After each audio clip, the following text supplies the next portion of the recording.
কক্সবাজারের টেকনাফ সীমান্তে মাইন বিস্ফোরণে মোহাম্মদ হানিফ নামের এক যুবকের পা বিচ্ছিন্ন হয়ে গেছে। আহত যুবক মোহাম্মদ হানিফ টেকনাফের হোয়াইকং ৩ নম্বর ওয়ার্ড লম্বাবিলের মোহাম্মদ ফজলুল হকের ছেলে। সোমবার সকাল ১০টার দিকে টেকনাফের হোয়াইকং লম্বাবিল সীমান্তে হাওসরদ্বীপ এলাকায় এই ঘটনা ঘটে। বিষয়টি নিশ্চিত করেন ভিকটিমের বাবা ফজলুল হক।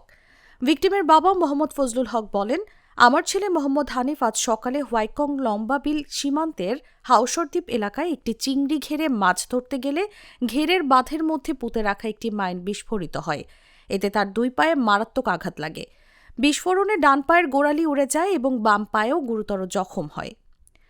তিনি আরও বলেন, খবর পেয়ে স্থানীয়দের সহযোগিতায় দুপুর 12টার দিকে তাকে উদ্ধার করে কুতুপালং MSF হাসপাতালে নিয়ে যায়। হোয়াইকং পুলিশ ফাঁড়ির ইনচার্জ SI খোকন কান্তি রুদ্র বলেন, স্থানীয়দের মাধ্যমে জানতে পেরেছি আজ সকালে বাংলাদেশ মিয়ানমার সীমান্তের হোয়াইকং লম্বাবিল এলাকার হাওসরদ্বীপে পুঁতে রাখা একটি মাইন বিস্ফোরণে মোহাম্মদ হানিফ নামের এক যুবক আহত হয়েছেন। পরে তাকে চিকিৎসার জন্য হাসপাতালে পাঠানো হয়েছে।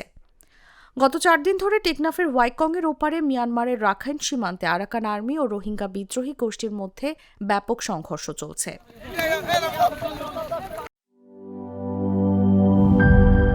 মিল্ক ক্রিম আর এক্সাইটিং ফ্রুট ফ্লেভারে তৈরি হুররে ওয়েফারের মানচি টেস্টে আপনিও বলবেন টেনশন দূর রে, হয়ে যাক হুররে।